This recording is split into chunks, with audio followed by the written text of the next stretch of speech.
Hello दोस्तों, स्वागत है आप सभी का आपके अपने यूट्यूब चैनल डिलाइटफुल स्टडी पर। तो स्टूडेंट्स, आज हम इस वीडियो में जो आज कक्षा 12वीं में जो राजनीतिक विज्ञान पॉलिटिकल साइंस का जो पेपर हुआ है उसका यहाँ पर सॉल्यूशन करेंगे। उसका सॉल्यूशन आपको बताएंगे। उस आधार पर आप देख सकते हो कि आपका पेपर कैसा रहा और आपके कितने मार्क्स आ सकते हैं। तो यहाँ पर चलते हैं वीडियो पर। तो यहाँ पर देखिए आपका सेक्शन ए में पहला क्वेश्चन है आपका, उत्तर अटलांटिक संधि संगठन की स्थापना कब हुई। तो ये देखो, इसकी जो स्थापना हुई थी ये हुई थी 1949। पूरा लिखे तो हम लिखेंगे 4 अप्रैल 1949। इसके बाद अगला क्वेश्चन है हमारा, निम्न में से सोवियत संघ का उत्तराधिकारी राज्य स्वीकार किया गया। यहाँ पर देखो, रूस को जो सोवियत संघ है उसका उत्तराधिकारी राज्य स्वीकार किया गया। इसके बाद अगला क्वेश्चन है हमारा,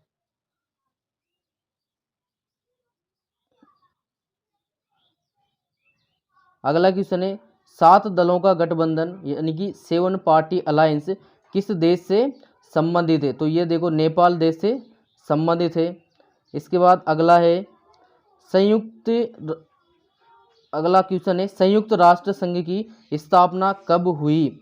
यानी कि जो यूएनओ था उसकी स्थापना कब हुई थी। इसकी स्थापना हुई थी 24 अक्टूबर 1945 को। इसके बाद आपका अगला क्वेश्चन है, आतंकवादियों ने अमेरिका के वर्ल्ड ट्रेड सेंटर पर हमला कब किया। वर्ल्ड ट्रेड सेंटर पर हमला कब किया। तो देखो, ये किया था 11 सितंबर 2001 को। इसके बाद आपका अगला क्वेश्चन है, 1992 में पृथ्वी सम्मेलन किस देश में आयोजित हुआ था। तो ये देखो, ब्राज़ील देश में आयोजित हुआ था। इसके बाद अगला क्वेश्चन है, भारत में राज्य पुनर्गठन आयोग की स्थापना कब हुई। ये हुई थी 1953 में, 23 दिसंबर 1953। इसके बाद अगला क्वेश्चन है, भारत के पहले चुनाव आयुक्त। तो देखो, भारत के पहले चुनाव आयुक्त कौन थे। सुकुमार सेन भारत के पहले चुनाव आयुक्त थे।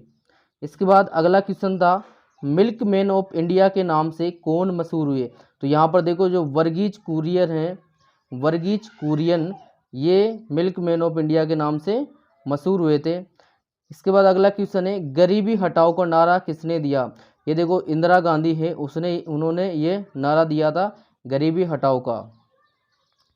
इसके बाद अगला क्वेश्चन है, नामदेव ढसाल ने अपनी कविता में सूरजमुखी आशीषों वाला फकीर किसे कहा। तो यहाँ पर देखो, जो डॉक्टर BR अम्बेडकर थे उन्हें यहाँ पर क्या बोला गया था, सूरजमुखी आशीषों वाला फकीर बोला गया था।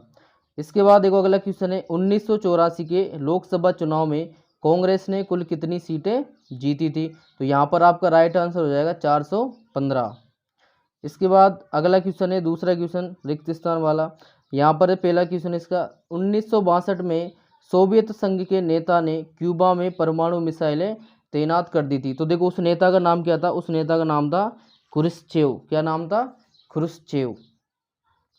इसके बाद अगला क्वेश्चन है, अगस्त 1945 में अमेरिका ने जापान के 2 शहरों, यहाँ पर देखो कौन कौन से शहर थे, हिरोशिमा और नागासाकी पर परमाणु बम गिराए। इसके बाद अगला क्वेश्चन है, 1960 में विश्व बैंक की मदद से भारत व पाकिस्तान ने संधि पर हस्ताक्षर किए। तो किस पर किए थे, जल संधि पर हस्ताक्षर किए थे। इसके बाद अगला क्वेश्चन है, world council of indigenous people या यानी कि इसका हिंदी नाम क्या है, विश्व स्वदेशी लोगों की परिषद। इसका जो गठन है वो कब हुआ था, 1974 में हुआ था। इसके बाद आपका अगला क्वेश्चन है, भारत का संविधान को अंगीकृत किया गया। तो यहाँ पर कब अंगीकृत हुआ था, 26 नवंबर 1950 को। ये आपका राइट आंसर हो जाएगा। इसके बाद 1990 में राष्ट्रीय मोर्चा सरकार ने आयोग की, तो कौन सा आयोग था वो, मंडल आयोग था।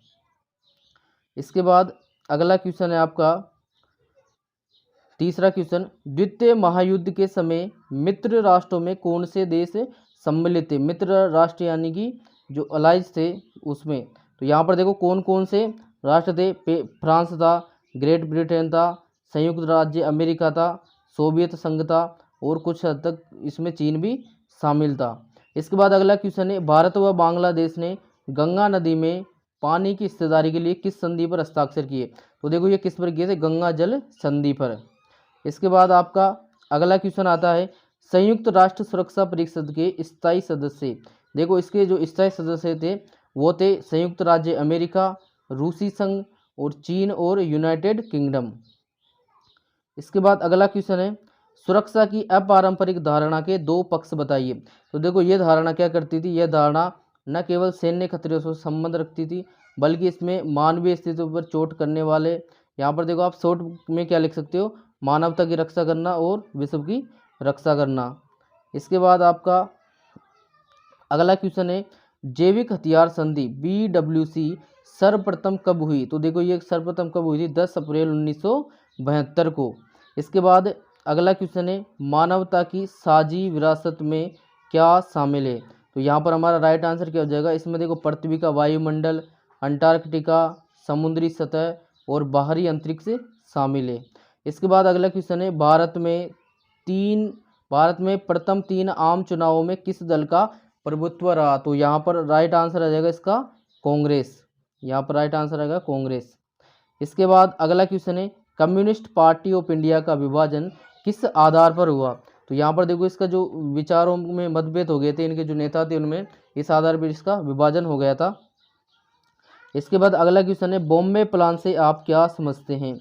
यहाँ पर देखो ये बॉम्बे प्लान क्या है कि भारत के आर्थिक विकास की योजना के नाम से जो ऐतिहासिक दस्तावेज उस समिति ने जारी किए, उसी का दूसरा नाम क्या था? बॉम्बे प्लान था। इसके बाद अगला क्वेश्चन था, 1989 में राष्ट्रीय मोर्चा सरकार को किन 2 परस्पर विरुद्ध राजनीतिक समूह ने समर्थन दिया? तो यहाँ पर इसका राइट आंसर क्या हो जाएगा? भाजपा और वामदल। इसके बाद बहुजन समाज पार्टी के संस्थापक कौन थे? तो देखो इसके संस्थापक थे मान्यवर काशीराम साहब। इसके बाद अगला क्वेश्चन है, वाम सेप का प्रमुख उद्देश्य क्या था? देखो ये वाम सेप का प्रमुख उद्देश्य था जो SC ST OBC के जो और अल्पसंख्यक के जो कर्मचारी थे उनके हितों में कार्य करने का इसका मुख्य उद्देश्य था। इसके बाद अगला क्वेश्चन आता है, शीत युद्ध के दौरान छोटे देश महाशक्तियों के लिए क्यों उपयोगी थे? कोई 2 कारण बताइए। ये आप लिख दिया होगा। इसके बाद अगला क्वेश्चन है, आपके मतानुसार इसको भी देख लेना। अगला क्वेश्चन देखते हैं, शॉक थेरेपी का संक्षेप में अर्थ स्पष्ट कीजिए। तो यहाँ पर देखो शॉक थेरेपी क्या है? शॉक थेरेपी एक सत्तावादी व्यवस्था को एक लोकतांत्रिक पूंजीवादी व्यवस्था में संक्रमण की एक दर्दनाक प्रक्रिया थी। इसके बाद अगला क्वेश्चन है, सोवियत संघ के विघटन के कोई 2 प्रभाव स्पष्ट किए, यानी कि सोवियत संघ का जो विघटन हुआ उसके क्या प्रभाव पड़े? तो यहाँ पर देखो पहला प्रभाव पड़ा, सोवियत संघ के विघटन से शीत युद्ध की स्वतः समाप्ति हो गई और दूसरा है विश्व में बाजार और अर्थव्यवस्था को बल मिला।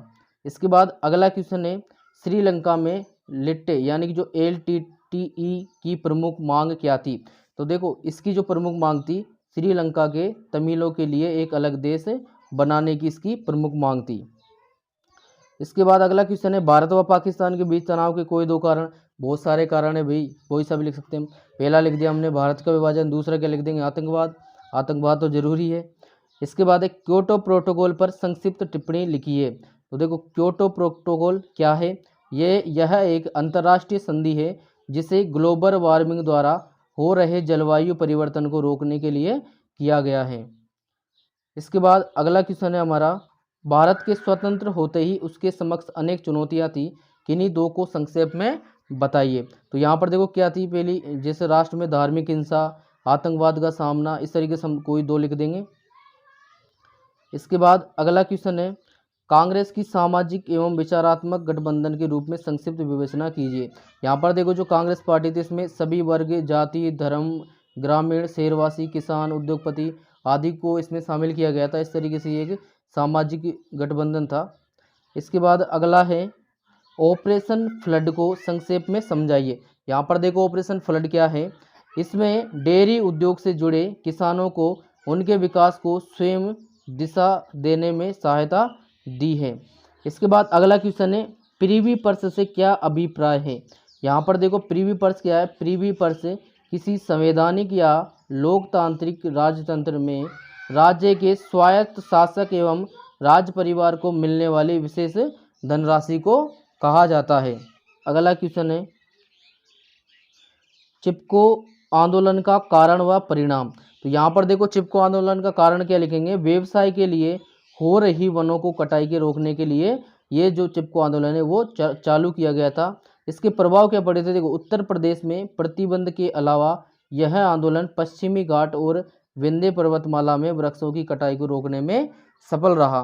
तो इस तरीके से आपके ये एक एक नंबर के और दो दो नंबर के जो क्वेश्चन थे वो मैंने यहाँ पर इनका सॉल्यूशन बता दिया है। तो और आगे के जो क्वेश्चन है वो बड़े हैं, तो उनको तो आप किसी भी गाइड या अपनी बुक से देख सकते हो। तो यहाँ पर इस तरीके से आप अनुमान लगा सकते हो कि आपके इधर से कितने नंबर आपके बनेंगे। तो डियर स्टूडेंट्स, ये हो गया हमारा राजनीतिक विज्ञान का जो पेपर है उसका सॉल्यूशन। और अगर आपको ये वीडियो हेल्पफुल लगा हो तो वीडियो को लाइक शेयर जरूर करना, और अगर आप हमारे चैनल पर नए हो तो चैनल को भी सब्सक्राइब जरूर कर लेना।